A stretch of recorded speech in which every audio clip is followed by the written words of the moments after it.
I've become very interested in media and suicide because we know that one of the things that we can do to prevent suicide at a population level is to explain to the media how to report in a responsible way. One of the problems we had in Canada is that we had journalists who said that there really isn't good evidence for contagion, and in fact that wasn't correct.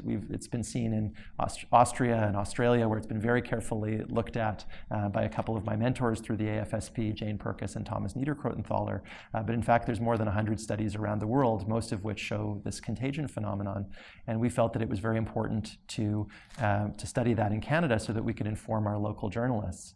Social media is a difficult one to change, and so I think what a lot of us in the area are trying to do is to help journalists find ways of sending appropriate messages to the whole community, which then hopefully get propagated in social media, because we know that things that appear in mainstream newspapers and other reports actually have an influence on the way that things are talked about with social media.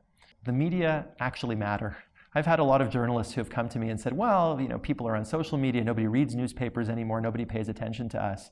But in fact, these kinds of discussions, whether it's things that occur in newspapers or on television, they really have an impact. And that impact can be bad, but in large part it can actually be very positive.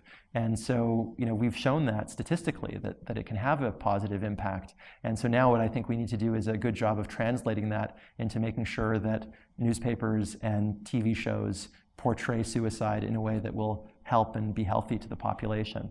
It turns out that although suicide can be contagious, resilience can also be contagious. And when we look at media reports that talk about people who thought about suicide but instead got help and got better, that actually rates across the population, the number of deaths that happen in a specific area go down. And we really, really want to encourage people to report in that kind of way.